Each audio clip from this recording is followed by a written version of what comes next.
Maurice டியூஷனுக்கு உங்களை அன்போடு வரவேற்கிறேன். இன்றைக்கி டியூஷனில் நம்ம என்ன பார்க்க போகிறோன்னா 10ஆம் வகுப்பு வரலாறு பாடத்தில் ஃபஸ்ட் லெசனில் புக் பேக் பார்க்க போகிறோம். வாங்க வீடியோக்குள்ளே போகலாம். முதல் உலகப் போரின் இறுதியில் நிலை குலைந்து போன 3 பெரும் பேரரசுகள் யாவை அப்படின்னு கேட்டிருக்காங்க. இதுக்கு ஆன்சர் என்ன அப்படின்னா ஜெர்மனி, ஆஸ்திரிய கங்கேரி, உதுமானியர். இதுதான் இதோட ஆன்சர். அடுத்து பார்த்திங்கன்னா 19ஆம் நூற்றாண்டு முடிவடையும் தருவாயில் கிழக்கு ஆசியாவில் உதயமான வலிமை வாய்ந்த நாடு எது அப்படின்னா அதுக்கு ஆன்சர் என்னென்னா ஜப்பான். இதுதான் இதோட ஆன்சர். அடுத்து 3வது கொஸ்டின் பாருங்கள். ஏகாதிபத்தியம் முதலாளித்துவத்தின் உச்சகட்டம் என்று கூறியவர் யார் அப்படின்னா இதோட ஆன்சர் பார்த்திங்கன்னா லெனின். அடுத்து மார்ன் போர் எதற்காக நினைவு கூறப்படுகிறது? இதுக்கு ஆன்சர் பார்த்திங்கன்னா நமக்கு பதுங்குகுழி போர் முறை. அடுத்து பன்னாட்டு சங்கத்தின் முதல் பொதுச் செயலாளர் எந்த நாட்டை சேர்ந்தவர்? இதோட ஆன்சர் பிரிட்டன். அடுத்து பார்த்திங்கன்னா பின்லாந்தை தாக்கியதற்காக பன்னாட்டு சங்கத்திலிருந்து வெளியேற்றப்பட்ட நாடு எது அப்படின்னு கேட்டிருக்காங்க. இதோட ஆன்சர் என்னன்னு பார்த்திங்கன்னா ரஷ்யா. அடுத்து கோடிட்ட இடங்களை நிரப்புக. டேஷாம் ஆண்டில் ஜப்பான் சீனாவுடன் வலுக்கட்டாயமாக போரிட்டது. இது எந்த வருடம் அப்படின்னா 1894 வருடம். இந்த வருடத்தில் தான் என்ன பண்ணிச்சு ஜப்பான் சீனாவுடன் வலுக்கட்டாயமாக போரிட்டது. 1913ஆம் ஆண்டு மே மாதம் கையெழுத்திடப்பட்ட டர்ஸ் உடன்படிக்கையின்படி அல்பேனியா என்னும் புதிய நாடு உருவாக்கப்பட்டது. இதோட ஆன்சர் என்னன்னு பார்த்தீங்கன்னா லண்டன். இதோட ஆன்சர் லண்டன். இதோட ஆன்சர் லண்டன். சரியா? அடுத்த கொஸ்டின், 3rd கொஸ்டின். டேஷாம் ஆண்டில் ஜப்பான் இங்கிலாந்துடன் நட்பினை ஒப்பந்தம் செய்து கொண்டது எந்த வருடம் அப்படின்னா 1902ஆம் வருடம். 2ஆம் வருடம் தான் ஜப்பான் இங்கிலாந்துடன் நட்பினை ஒப்பந்தம் செய்து கொண்டது. 4th கொஸ்டின் பாருங்கள். பால்கனில் டர்ஸ் நாடு பல்வகை இன மக்களை கொண்டிருந்தது. பால்கனில் என்ன நாடு? மாசிடோனியா. என்ன நாடு? மாசிடோனியா.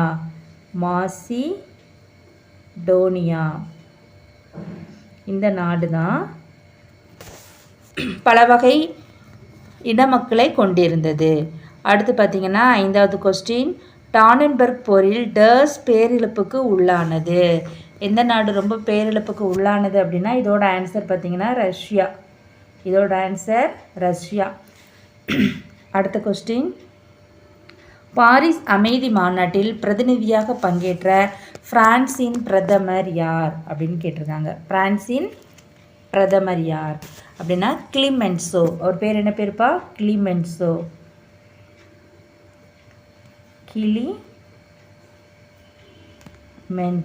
அவர் பேர் கிளிமென்சோ. அடுத்து 7th கொஸ்டின் பாருங்கள். டேஷாம் ஆண்டில் லொக்கர்னோ உடன்படிக்கை கையெழுத்திடப்பட்டது. எந்த ஆண்டில் லொக்கர்னோ உடன்படிக்கை கையெழுத்திடப்பட்டதுன்னா 1925ஆம் ஆண்டு. அடுத்து பார்த்திங்கன்னா சரியான கூற்றை தேர்வு செய்யவும். கூற்று காரணம் கொஸ்டின் கொடுத்துருக்காங்க.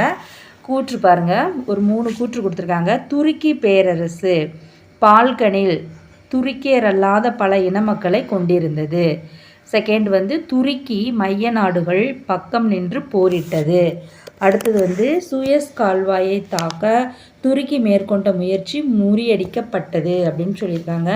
இதில் எதெல்லாம் கரெக்ட் அப்படின்னு பார்த்தோம்னா நமக்கு கடைசியாக கொடுத்துருக்காங்களா 1, 2, 3 ஆகியன சரி. அப்போ என்னது 3மே நமக்கு என்னது சரி அப்படின்னு சொல்கிறாங்க.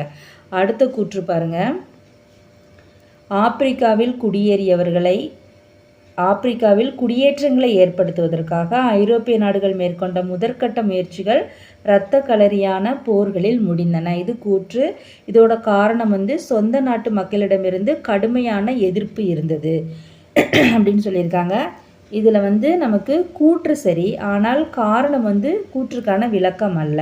அப்போ இதுக்கு ஆன்சர் ஆவண்ணா. இதுதான் இதோட ஆன்சர். அடுத்து பொறுத்துக பார்க்கலாமா? பொறுத்துக. ஃபர்ஸ்ட் லிடோவஸ் உடன்படிக்கை அப்படிங்கிறது எந்தெந்த நாட்டுக்கிடையே ஏற்படுத்தப்பட்டதுன்னா ரஷ்யாவுக்கும் ஜெர்மனிக்கும். அப்போ இது 1. அடுத்து ஜிங்கோயிசம் அப்படிங்கிறது என்ன அப்படின்னா இங்கிலாந்து. இது 2. அடுத்து பார்த்தீங்கன்னா கமால் பாட்ஷா, இவர் எந்த நாட்டை சேர்ந்தவர்? துருக்கியில் வருவார். அப்போ இது 3. அடுத்து M10 அப்படிங்கிறது என்னென்னா சென்னை, நீர்மூழ்கி கப்பல் சென்னை. அடுத்து கண்ணாடி மாளிகை, இது எதுக்கு வரும் அப்படின்னா வெர்சைல்ஸ், இதுக்கு வருது நம்பர் 5. இப்போ 1 வேர்டு பார்த்தாச்சு. அடுத்து 2 மார்க் கொஸ்டின் பார்க்கலாம். ஃபஸ்ட்டு கொஸ்டின் பாருங்கள். சீன ஜப்பானிய போரின் முக்கியத்துவத்தை நீ எவ்வாறு மதிப்பீடு செய்வாய் அப்படின்னு போட்டிருக்காங்க. இதுக்கு ஆன்சர் பார்க்கலாமா? இதுக்கு பார்த்தீங்கன்னா பேஜ் நம்பர் 2 பார்த்தீங்கன்னா சீன ஜப்பானிய இந்த இருக்கா நிமிஷம், இது சீன ஜப்பானிய போரில் இதிலிருந்து அந்த பேராகிராஃப் முடிய என்ன ஜப்பான் மெய்ப்பித்தது, இதுதான் நமக்கு ஃபஸ்ட் கொஸ்டினுக்கு ஆன்சர்.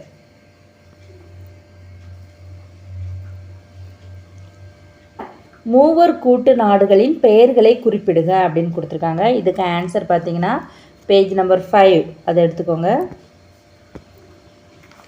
இதில் என்ன நமக்கு கேட்டிருக்காங்கன்னா மூவர் கூட்டு நாடுகளின் பெயர்களை மட்டும்தான் கேட்டிருக்காங்க. இதில் கொடுத்துருக்காங்க பாருங்கள், இங்கிலாந்து, பிரான்ஸ், ரஷ்யா ஆகிய மூவரை கொண்ட மூவர் கூட்டு உருவாக்கப்பட்டது. அப்போ இதுக்கு ஆன்சர் வந்து இந்த 3 நாடுகளோட பேரை மட்டும் எழுதினா போதும்.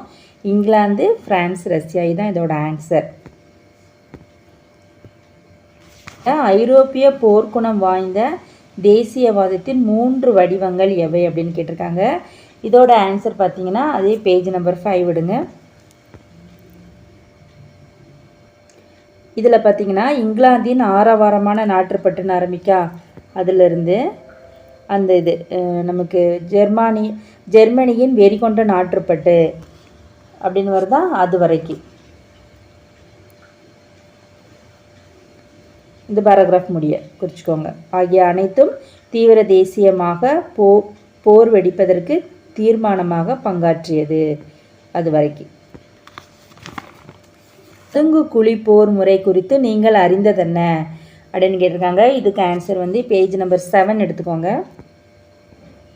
பதுங்கு குழி போர் அப்படின்னு இந்த போர் வீரர்களால் தோண்டப்படும், இதிலேருந்து ஆரம்பித்து இது வரைக்கும் தான் நமக்கு 4th கொஸ்டினுக்குள்ள ஆன்சர்.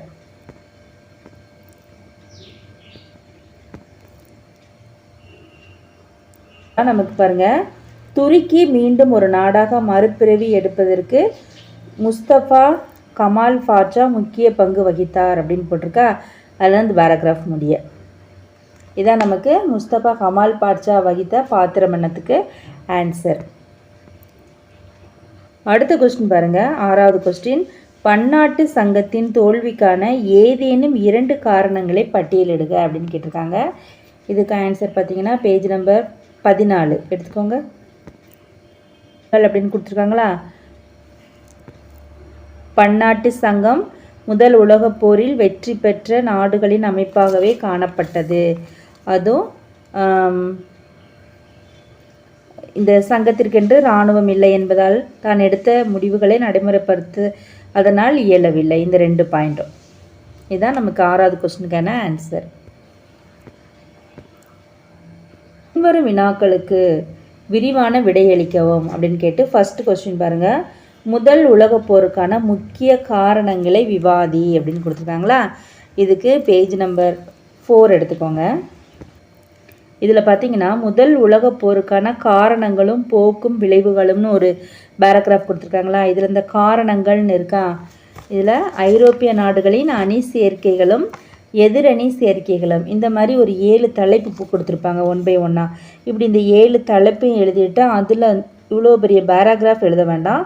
அதில் நமக்கு முக்கியமான பாயிண்ட்ஸ் எதுவோ அதை எழுதிக்கணும். இந்த ஹெட்டிங் நமக்கு வந்து 7 தலைப்பு வரணும். இந்த ஒவ்வொரு தலைப்பாக இதுக்கு கீழே பார்த்தீங்கன்னா வரும் நமக்கு. அது ஃபஸ்ட்டு தலைப்பு. அது அடுத்து பார்த்திங்கன்னா வன்முறை சார்ந்த தேசியம், அடுத்து ஜெர்மன் பேரரசின் ஆக்கிரமிப்பு மனப்பாங்கு அப்படின்னு வரும். அடுத்து பிரான்ஸ் ஜெர்மனியோடு கொண்ட பகை.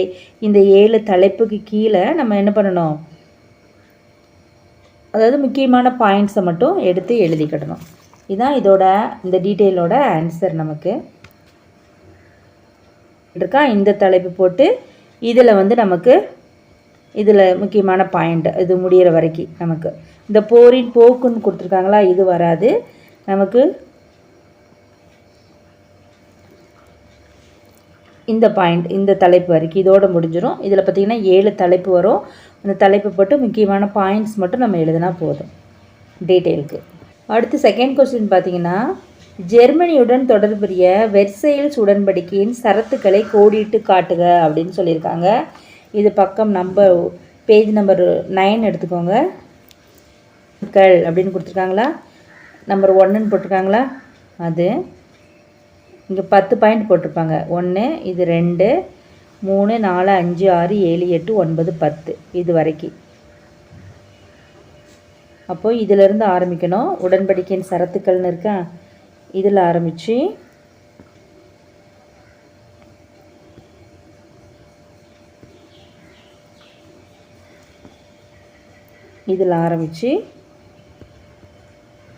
நமக்கு இந்த 10வது பாயிண்ட் இருக்கா, இது வரைக்கும்.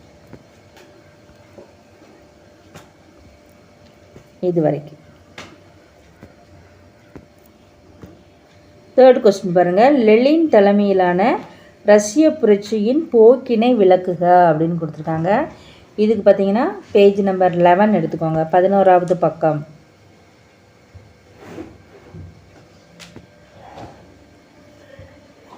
ரெண்டாவது பக்கம் எடுத்துக்கோங்க. இதில் பார்த்தீங்கன்னா நமக்கு தற்காலிக அரசு மொத்தம் 3 ஹெட்டிங் வரும். தற்காலிக அரசு, தற்காலிக அரசின் தோல்வி, அடுத்து பார்த்திங்கன்னா லெனின் தலைமையில் போல்ஸ்விக் கட்சி ஆட்சியை கைப்பற்றுதல்னு 3 தலைப்பு வரும். இந்த மூணு ஹெட்டிங் போட்டு எழுதணும். தற்காலிக அரசு அப்படின்னு போட்டுட்டு இதில் நமக்கு முக்கியமான பாயிண்ட்ஸ். அடுத்து தற்காலிக அரசின் தோல்வி. அப்போது தற்காலிக அரசு இது ஆரம்பிக்கும். இங்கே ஆரம்பித்து நமக்கு லெனின் தலைமையில் போல்ஸ்விக் கட்சி ஆட்சியை கைப்பற்றுதல். இதில் பார்த்திங்கன்னா இந்த புரட்சியின் விளைவுகள் இருக்கு இல்லையா, அதுக்கு முன்னாடி வரைக்கும் ரஷ்ய கம்யூனிஸ்ட் கட்சி என புது பெயரிடப்பட்டது அப்படின்னு வந்திருக்கா, இது வரைக்கும்.